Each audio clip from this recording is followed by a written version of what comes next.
Hello, my name is Leanne Sherrod. I'm a speech-language pathologist and the President and Chief Clinical Officer here at Expressible. This video is all about tongue thrust, the causes, the effects, and how speech therapy can help. So let's dive in. I'll start by explaining what happens when we swallow.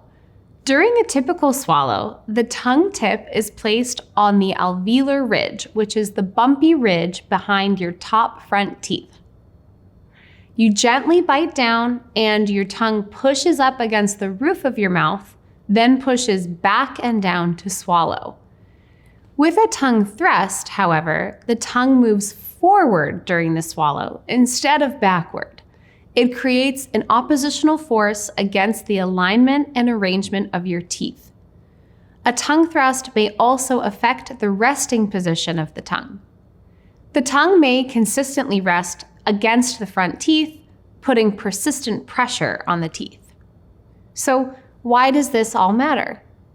Well, a tongue thrust can interfere with the normal growth, development, and function of your oral facial structures. This can lead to issues with eating, talking, and breathing, such as speech articulation problems, overbites or underbites, and dental misalignments. When tongue thrusting lasts into the teen and adult years, it can even affect jaw alignment. So, what causes a tongue thrust? There are several factors we know about. The first is blocked nasal passages, which can be due to tonsil size or allergies. This can lead to mouth breathing or having an open mouth posture like this. Tongue thrust can also be caused by anything that causes misplacement of the tongue. Tongue misplacement makes it difficult to keep the lips together at rest.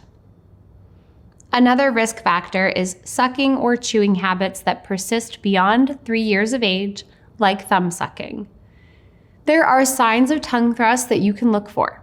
They include mouth breathing or an open mouth resting posture, or when the person is drinking from a cup, you might see their tongue sticking out.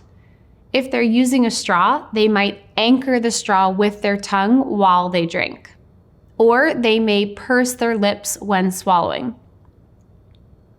A person with a tongue thrust may also have difficulty pronouncing certain speech sounds.